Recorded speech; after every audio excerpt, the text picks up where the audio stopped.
새날이 밝았습니다. 또다시 시작입니다. 사람이 사랑하는 아름답고 따뜻한 세상 이야기 더스토리 방송 명사초대석. 오늘은 새한국문학회 이철호 이사장님을 모시고 진행하게 되었습니다. 안녕하십니까? 저는 진행자 윤구마입니다. 네, 안녕하십니까? 우리 이사장님도 좀 더 구체적인 간단한 자기소개 부탁드릴까요? 예. 우선 코로나19 아주 진절머리가 나는 얘기인데 막 금년만은 온 지구 가족 모두가 시꺼멓게 몰려왔던 소낙비를 퍼붓고 나서 파란 하늘의 흰 구름과 태양이 떠오르면서 모든 만물이 푸른색으로 그런 산뜻한 한 해가 되기를 여러분들과 같이 기원하는 자세로 시간에 임하겠습니다. 우리 이사장님은 어떠셨습니까? 뭐 똑같죠. 모두가 느끼는 것은 첫째는 답답하다. 또 아쉬운 게 너무 많다. 또 이대로 세월만 흘러갈 거냐. 뭐 이런 거 불안과 공포 속에서 정말 재미없다. 뭐 그러한 하나의 세월이라고 그럴까요? 시간이라고 그럴까요? 이런 것을 보내고 나니까 또 하나의 허무가 들어오는 것 같아요. 허무가. 네. 어쩌면 인생은 또 허무 아닐까요? 그러니까 무상의 세월이죠. 허무죠. 그런데 이것이 하나 더 플러스를 시키니까 네. 조금 더 고통스러운 거죠. 우리 이철호 이사장님은 문단의 정말 어르신이시잖아요. 언제부터 문학을 시작하셨을까요? 문단에 58년째가 됩니다. 문단 데뷔한 지가. 이 58년이라고 하는 세월은 저에게는 한편으로는 재미도 있었지만은 가장 아픈 세월이기도 했습니다. 58년 동안의 세월은 네. 재미와 아픔. 예. 그런데 죽음 전 내놓을 수 있는 거는 그동안에 책을 70여 권을 썼어요. 소설책을 비롯해서. 그런데 그렇게 하다 보니까 남는 게 하나가 딱 있어요. 이 시력을 상했습니다, 제가.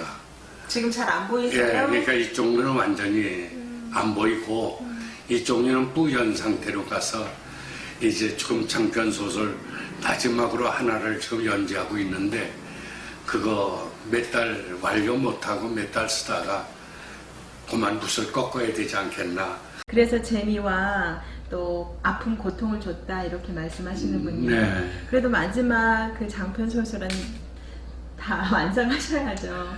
예, 이제 그거는 어떻게든지 완성을 하겠죠. 예. 그럼 곧 나오나요, 그 소설이? 아니죠. 그거는 좀 오래 걸리고 이제 2월 달에 나올 수 있는 게 그동안 제가 58년 동안 저서를 70권을 썼어요. 70권. 소설, 시집, 또 수필창장, 수필집, 칼럼집, 또 평론집 이러다 보니까 한 70여 권 되는데 그 중에 이제 한 5분의 1 정도가 제가 한의사거든요. 그러니까요. 예, 그래서 한의학에 관계된 거를 굉장히 한의사 중에서는 아마 제가 저서를 제일 많이 썼을 거예요. 그래서 그것까지 합하니까 70권이 전집이 나옵니다. 그래서 그 전집이 2월 말까지 계약을 했어요. 나올 거고. 미리 축하드립니다. 그렇게 악착같이 써야 할 이유가 꼭 있었나 하는 것이 요즘에 와서는 후회가 돼요. 요즘에는요? 예, 그거 쓴다는 핑계로다가 실제로 해야 될 걸 못했거든요. 사실 책 한 권 내기도 힘든다고들 그러잖아요. 그럼요. 그럼 58년 동안에 70권이면 1년에 한 권씩 냈다는 얘기인데 더 냈지. 그러면 내가 하고 싶은 거 못했다는 얘기 아닙니까? 그런 것 저런 거 생각하면 조금 좀 후회스러운 것도 있지만은 그러나 요즘에는 이제 내가 보람을 느끼는 게 하나가 있죠.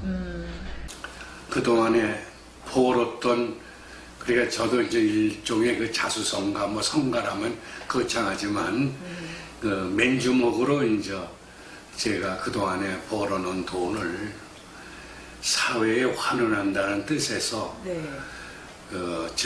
충청북도 증평군에다가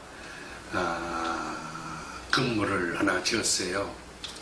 40억을 들여서요. 40억짜리. 네, 그래서 소월 경암 네, 문학관이라고. 그래서 그걸 만들어서 요즘에는 외국에서까지 질문이 들어오고 어저께인가 그저께는 오스트레일리아에서 연락이 왔어요. 어떻게 알았을까요? 뭐 알아 요즘은 다 알아. 일생활권이에요. 한국 문학의 그 동산을 꾸몄대요. 네. 근데 거기에는 꼭 서울, 오스트레일리아에서? 예, 서울님의 그 동상이 필요하다. 그 자료를 보내달라. 그래서 그거 자료 준비해서 전부 보내줬더니만 또 요구 조건이 많아요. 근데 요즘에 그 외국까지 가는 게 하나씩 걸리잖아요. 네, 맞습니다. 그러니까 전화로 하려니까 네. 아주 불편한 게 많고요. 또 중국에서 서울대학을 통해서 서울대학에서 연락이 왔어요. 근데 실질적으로 문학하는 사람들이 자료가 있을 턱이 없어요. 뭐 꼭 한정된 생활인데. 네네네. 근데 나처럼 이렇게 좀 외도가 심한 사람, 한의학도 하고 뭐 정치도 구두 좀 닦기도 하고, 구두 닦기도 신문팔이도 좀 하고. 이런 사람 자료가 많잖아요. 그러니까 그걸 돌아보고 나더니 그 증평의 그 경암 문학관의 그 이철호 선생 그 문학관이 어떠냐 하고 서울대학에 조회가 왔대요. 그래서 서울대학에서 전부 전체적으로 문학관에 가면 볼만한 게 많다. 그러니까는 파견해서 교수 하나를 장안대학교인가 거기서 교수 하나를 파견했더라고요. 이게 와서 그걸 보더니 아, 나 또 그렇게 꼼꼼한 여자 교수를 처음 봤어요.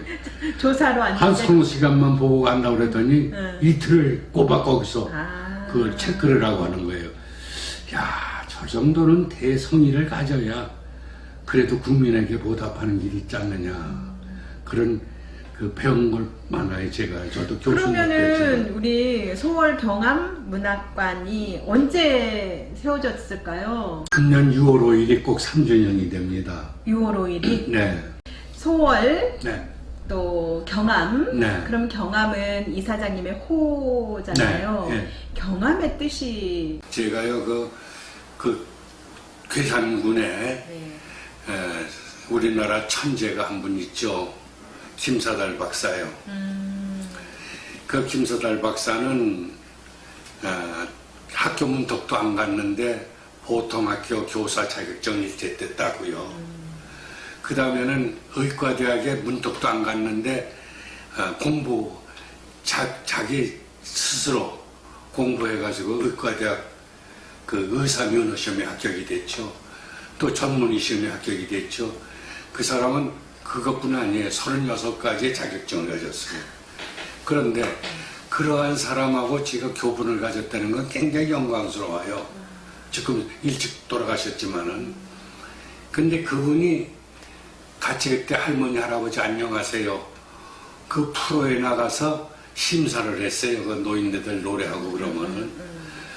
그래서 그때 김희연 소설가하고 김선월 박사하고 나하고 이렇게 셋이서 하는데 어저께 펑크를 냈거든요, 제가. 그랬더니 입안으로 나와가지고 들어오자마자 막 그러는 거예요. 나보다도 나이 어린 사람이 말이야, 건방지게 말이야, 내 성낙도시 펑크를 냈다 이거예요. 근데 그 펑크 될 이유가 또 있었어요. 그래서 그 사초적 얘기를 듣더니만, 당신 호흡지? 네, 아직 없어요. 최근 전에 아마 다음 주에 나올 것 같아요. 그럼 그 제목이 뭐야? 무상연가라는 그런 수필집입니다. 그 제호를 내가 써주고 그 다음 호를 내가 달아줄게. 그래 내일까지 기다리라고. 근데 그분이 이제 경암이라는 거를 호를 달아줬는데 무상연가 그게 제호도 햇빛 경자거든. 네. 내가 당뇨기가 있다고 그래서 그 춘천에서 한참 들어가는 시골길에 가서 약수가 있는데 그 약수를 먹으면 2달만 먹으면 낫는다고 그래요. 그러나 2달씩 빠질 수는 없고 가서 아침에 일찍 일어나서 그 약수를 먹고 낮에는 사람들이 와서 뭐 백잔치듯 하니까 먹고 보니까 첩첩이 산중인데 아주 조그만 암자 하나가 있어요. 그걸 거기 갔죠. 갔더니 이렇게 들어놓으니까 이쪽에서 이쪽에 발가락 하나 이거 다니까 꽉 차. 그런데 삼존부를 모셔놨더라고요. 부처님이 임한다. 이런 그 구절이 있어요. 그래서 내가 거기서 여기 이제 부처님이 오셨나 보다. 그 다시 들어가서 다시 기도를 드리고 그 왔어요. 햇빛 때문에. 그리고 나서 그 얘기를 해줬단 말이야, 김서달 박사한테. 네. 그랬더니 거기다가 햇빛 경자, 그리고 집암자, 암자라고 쓸 때. 암자. 그래서 경암이 돼. 이 호를 짓는 동기가 이렇게 길어요.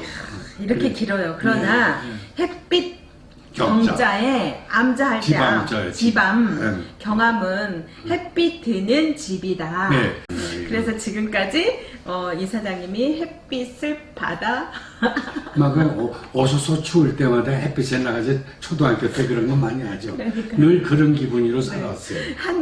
잠깐 한 줄만 해주세요 했더니 이렇게 경험이 오기까지가 길었긴 하지만 중요한 건 딱 한 가지는 햇빛 드는 암자 집이다 이런 뜻으로 경험이 붙여졌다고 하는데 그때가 언제였을까요? 40년 정도밖에 안 됐어요. 김서달 박사 돌아가신 지가 30년밖에 안 됐으니까. 그러면 서울 경암문학관이 어디에 있는 거예요? 충청북도 증평군. 증평. 예. 그전에는 거기가 괴산군 증평읍인데, 네. 그 군으로 승격을 하면서, 제일 적은 군이긴 하지만, 제일 살기 좋은 군이기도 하죠. 지사장님 이제 업적을 보자면 아까 잠깐 구두닦기, 신문팔이 얘기도 네, 했지만 네. 구두닦기부터 신문팔이부터 시작해서 한의사 선생님이 했죠. 그쵸. 그 어렵다는 그 다음에 아까 70권의 저서가 있다고 했는데 도대체 그러면 잠은 주무셨어요? 8시나 9시쯤 초저녁 자요. 8시나 9시쯤 깨면은 2시까지 잠을 안 자요. 그것이 집필 시간이었는데, 네. 지금은 집필도 안 하고, 아무것도 안 하는데도, 의뢰 그 시간에는 앉아 있어요. 하나의 루틴이 돼버렸네요. 건물도 연구실도 지금 3층인데 따뜻하게 오가는 그런 길목을 오가는 사람들이 그냥 스쳐 지나가지 못하도록 그 식기가 다 써져 있고 이 건물이 좀 단단해 보이거든요. 네. 그런데 또 증평에다가 그렇게 40억을 사재를 터신 거잖아요. 네. 그럼 그동안 모으셨던 돈을 다 투척하신 거. 뭐 다 들어갔죠. 이거는 이제 은행에 많이 들어가 있고요. 그런데. 이건 은행 네, 건물이에요? 융자 받았어요. 네. 은행에 융자 받아서 저찐 건데, 사실은 그거를 지어서 군에다가나 도에다가 기증을 하려고 그랬어요. 증평. 네. 네. 그래서 증평에다가 이제 얘기를 했더니 한마디로 노야. 그거 왜 그러냐 그랬더니 국민들이 혈세를 낸 돈을 가지고 생산성 있는 돈이 뭘까? 이거 한 달에 얼마 들어가요? 한 달에 약 700만 원에서 1000만 원 들어간다. 그럼 1년에 약 1억이 되는데 그 혈세를 어떻게 거기다 지출을 하느냐? 그래서 그 전에 박물관 2개도 없어졌대요. 그래서 있었던 게. 그러니까 공중분해가 되기 쉬운데 그걸 줄 수도 없고. 그래서 이제 제가 그러면 내가 끝까지 죽을 때까지 내가 물고 늘어지면서 나중에 어느 정도 이것이 전 세계적으로 지금 알려져 가고 있으니까 그러면 그때 기업에서는 그런 일 해야 돼요. 문화사업을. 그렇죠. 이거 인수해 가라. 그러면 거기서 인수해 갈 게 아니냐. 그때까지 이름을 내게 하자. 그래서 열심히 홍보하고 있죠, 지금. 더 스토리 방송에서 홍보 많이 해서 정말 기업도 또 일반 시민에게도 잘 알려졌으면 좋겠습니다. 그러면 문학관에서는 지금 이렇게 코로나 때문에 개관을 안 하나요? 아니요, 저 은희들이 개관해요. 거기 증평은요. 네. 그렇게 코로나가 심한데도 그 지역에는요. 네. 한 명도 환자가 발생 안 되는 지역이야. 그 지역은? 그 지역은. 그래서 내가 가서 군에 가서 또 기상대에 가서 전부 알아봤어요. 여기 재해가 언제쯤 있었는가. 60년 동안에 재해를 봤더니 한 번 딱 홍수가 난 게 한 번 있었어요. 그리고는 안전한. 그리고는 안전한 거지. 그러니까 그건 우리나라 최고의 피난지는 거기다. 그러면 서울과 경암 네. 어떤 그런 뭐 관계가 있나요? 관계가 있죠. 어떻게 나도 거기가 처갓집 동네예요. 처갓집. 동네. 김서울도 거기가 처갓집 동네. 처갓집. 계산. 그러니까 고향이 아니고 처갓집. 처갓집 동네. 그러니까 그 김소월이가 32살에 일찍 요절했잖아요. 근데 그 조촐한 게 뭐 폐도 나쁘다 뭐도 나쁘다 그러지만 내가 의사로서 생각을 하겠는데 그게 상사병이에요. 왜냐하면 결혼 전에 6살 우리 여자를 사랑하고 지독히 연애를 했어요. 그런데 집안 어른들이 워낙 엄하니까 좋은 집안으로 가야 된다. 그래서 간 게 홍명희 딸. 홍명희 알잖아요. 네, 걱정의 저자. 네. 홍명희 딸하고 결혼해서 그 집안이. 전 국민이 가장 애창하는 좋아하는 시가 진달래꽃이잖아요. 네. 봄이면 우리 여기 소월 경암문학관에서 뭐 축제를 좀 해야 될 것 같습니다. 아무리 코로나라고 하더라도. 그래서 이제 이걸 내놓은 거예요. 팔으려고. 이걸 팔으면은 지금 우리 문학관 뒤가 야산이에요. 네. 거기 땅이 좀 나왔어. 그걸 사야 되거든요. 어떻게든지. 근데 내 문학관을 딱 지어놓으니까 그쪽 땅값이 배 이상으로 다 올라버렸어. 거기가 문학관 때문에. 근데 또 오른 걸 그걸 내가 사면은 뭐 하느냐. 거기다 진달래꽃을 다 심어가지고 가운데다 12동산을 만들어서 진달래 동산을 만드시는 거예요? 네, 1년에 한 번 진달래 축제를 할 거예요. 그 축제 마당에서 서울의 신앙송 대회를 여는 거죠. 그러니까 그래서 오늘 아침에 너네 군수한테 전화를 했어요. 네. 그랬더니 왜? 그 앞에 보니까 도로가 양쪽으로 크겠는데 요즘에는 그쪽에 문학관이 수근하사는 차가 많아요. 그러고 보니까 이 사장님 빨리 소월 경암문학관 증평으로 달려가고 싶습니다. 제가 한의학을 하기에는 누구든지 풍수지리서를 보거든요. 아하. 주역을 본단 말이에요. 네. 그거 보고 내가 거기서 산 건데 거기 갔던 사람은 다 행운이 와. 행운이? 근데 거길 안 가면 어떡해. 빨리 행운 잡으러 가야겠습니다. 그리고 70권의 책을 쓰셨잖아요. 네. 보니까 이철호 장편소설 이재마, 예. 또 허준의 동의보감. 예. 한의학 하면 허준, 이재마를 빼놓을 수 없는데 허준, 이재마 어떤 차이가 있을까요? 이재만은 네. 한의학적인 바탕을 근거로 해서 소설이 나왔겠네요. 물론이죠. 예. 그럼 여기에는 다른 정보들도 좀 들어있겠네요. 많이 있죠. 이게 소설 이거 저 이재만은- 영화 보시지 않았어요? 네. TV도 보고 이거. 네. 그럼 이거는 세 권으로 이렇게 이루어졌나요? 네. 1, 2, 3. 1, 2, 3권으로. 그 다음에 이제 허준도 뭐 드라마 많이 했잖아요. 네, 동료보가. 이것도 세 권으로 이루어졌을까요? 네, 1, 2, 3군요. 여기에도 이제 아까 사상의학이라고 했는데 그럼 허준은 허주는 사상의학이 아니라 네. 우리나라 사람의 체질은 우리나라에서 나는 약초가 맞는다. 따라서 그거를 연구한 게 동의보감이에요. 동의보감. 예, 약 15년에서 20년 걸렸어요.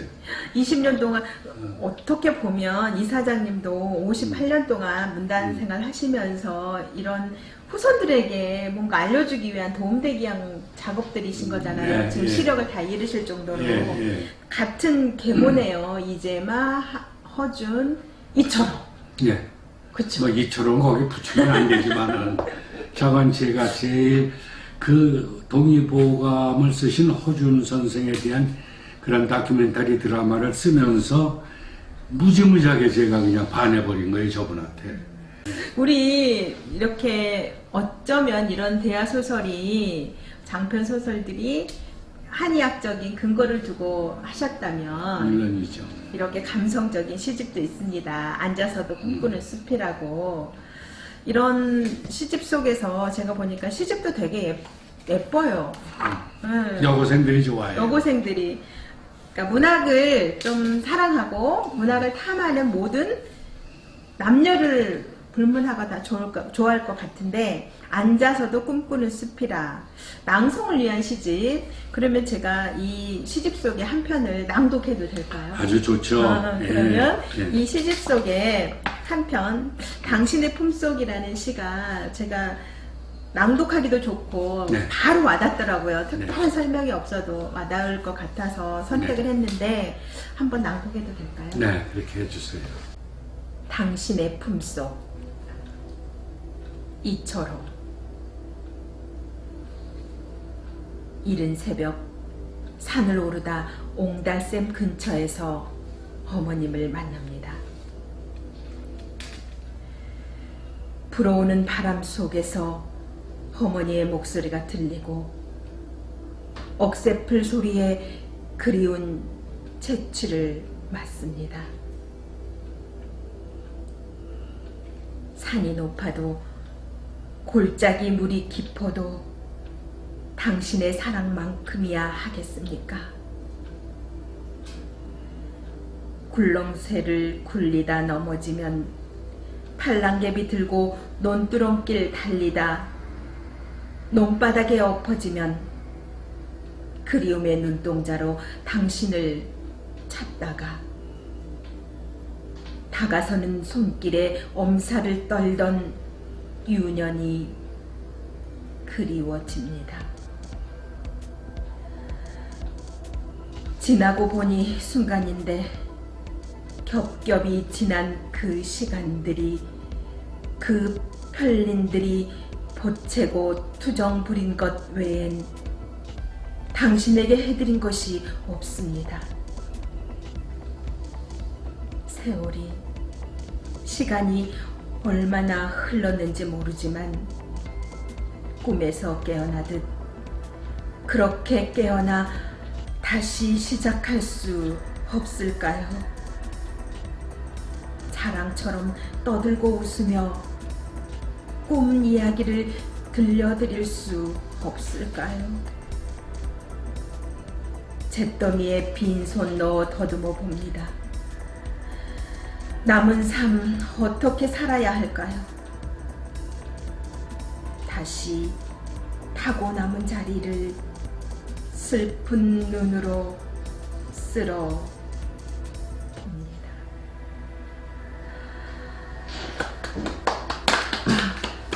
저의 유년도 떠오르고 당신의 품속 절절한데요.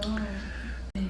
자신이 그렇게 돌아가신 아버님 나이가 되거나 어머니 나이가 되면은 그 어머니에게 해드린 게 뭐가 있을까를 생각해 보라는 겁니다. 해드린 게 없어. 속썩인 것밖에. 맞아요. 왜 그런 것만 생각나죠? 그러니까 그것이 바로 부모 자식 간의 정이고 경로효친의 사상을 왜 만들었는가가 그 이유가 설명되는 건데 그날까지 가도록 기다리자니 참 엄청나게 불효가 되는 것 같고, 그래서 모든 시인들이 다 엄마, 아버지를 부르짖을 때 1000번, 10,000번, 억대를 불러도 과하지 않은 게 바로 그 이름이야. 어머니라는 이름은 아무리 많이 불러도 과하지가 않아, 지루하지가 않아. 그거를 생각하고 쓴 거죠. 그래. 그러면 우리 이사장님의 인생 좌우명이라고 해야 될까? 인생 철학이. 네, 사실 이제 밝히는 거지만 전 초등학교 졸업장도 없어요. 중학교 졸업장도 없다고요. 검정고시를 고등학교 때부터 다녔거든요. 근데 제 할아버지는 어떤 사람이었느냐면 세브란스 초대 의학 박사고 초대 의사예요. 1호기다. 할아버지가. 네, 그런 명문가의 장손으로 제가 태어났는데 저의 행복했던 시절은 단 10년이야. 10살에 유교가 나면서부터 시작이 되는 거예요. 예, 아버지가 제일 먼저 북해군한테 납치당하면서 창동인가 우리 동에서 하도 저항을 하니까 총살을 시켰다고 그래요. 그 얘기만 전해 들었지 시신을 찾을 수가 있습니까? 유고를 찾을 수가 있나? 없죠. 내가 어렸을 때 동화책 다 삼국지까지 다 읽어주신 게 아버님이었거든. 네. 그런데 뭐 6.25 때 납치당해 가서 돌아가시고 났는데 그 양반이 늘 그래서 소탐 대실 소탐 대실. 조그마한 거라도 탐하지 말라. 남의 거를 탐하다가는 큰 걸 잃어버린다. 소탐 대실. 아버님이 어렸을 때 삼국지를 읽어주시고, 그러니까 동화책을 읽어주신 네. 거잖아요. 네. 그게 문학인으로서의 뿌리의 근거이기도 제일 큰 한데. 영향이죠. 왜냐하면 내가 초등학교 4학년 때 전국 100일장을 서울운동장에서 했거든. 아버님이 날 데리고 같이 갔거든. 그래서 그때 그 나온 그 제보를 보니까 어머니야. 언제부터 시작? 100일장에서 장원을 먹었던 게 전국 100일장에서 초등학교 4학년 때. 이철호가. 아버지의 삼국지 읽어주는 것부터 뿌리가 내리기 시작해, 씨앗이 뿌려져서 네. 100일장을 거쳐서 문단에 이제 그 긴 세월 동안 하신 거잖아요. 네. 그러면 할아버지의 영향으로 한의사가 됐나? 아니죠. 할아버지는 네. 34살에 요절해서 돌아가셨어요. 네. 해부학을 가리키다가 네. 쓰러져가지고 뇌출혈로 그냥 돌아가셨다.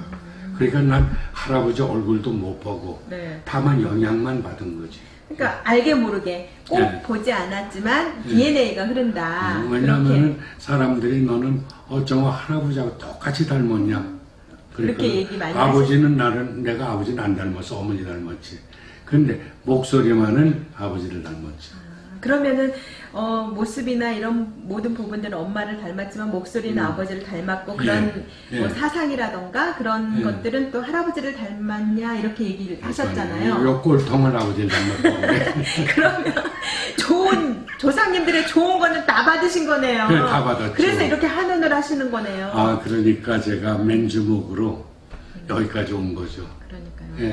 앞으로 하실 일이 더 훨씬 많을 것 같은데 더 하시고 싶은 꿈? 그 요즘에 그 시골의 초등학교가요.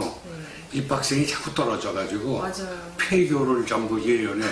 여긴 2년 있다 폐교, 저긴 3년 있다 폐교. 뭐 그래 전부. 근데 그 폐교가 학교가 너무 교사가 좋은 거야. 튼튼하게 지었죠. 운동장 넓죠. 그 주변에 말이죠. 그쵸. 뭐 경치 탐나지. 탐난다 말이야. 그래 그거를 하나 사가지고 대학교나 젊은 대학교를 하나 만들어서 소설, 수필, 시 이렇게 단과로 세분화시켜서. 세분화시켜서 전문 대학을 양성하고 싶다 이 말이야. 또 한의사도 약재, 본초학이라고 그래가지고요. 민간요법 쓰는 약재 가지고 그 약재만 연구해서 치료하는 민간요법 이렇게 해서 그 전문대학으로 그것도 만들고 그런 욕심이 있는데 2022년 좋은 기운을 제가 이사장님께 작은아마 이렇게 드린다면 그 또한 보탬이 되어서 꿈을 이룰 수 있을 것 같습니다. 꿈은 어떻게 이루어진다. 정말 이루어질 것 같고요. 옛날에 나 이철호를 생각할 때 이런 분이셨어. 네, 지금도 오늘 아침에도 기도를 드렸는데요. 난 그래요. 나가 죽었다. 그러면은 어떤 사람은 그 사람 참 더 살았어야 또 많은 일을 했을 텐데 아깝다. 이런 이 사람이 있고 그 사람 잘 뒤졌다. 뭐 이런 사람도 있겠죠. 그러니까 적어도 죽었을 때 아깝다. 좀 더 살았으면 요 소리를 듣고 싶다 이거야 나는. 이 사람 너무 아깝다. 맞아요. 좀 더 살았으면 더 많은 일을 하셨을 텐데 이렇게 예.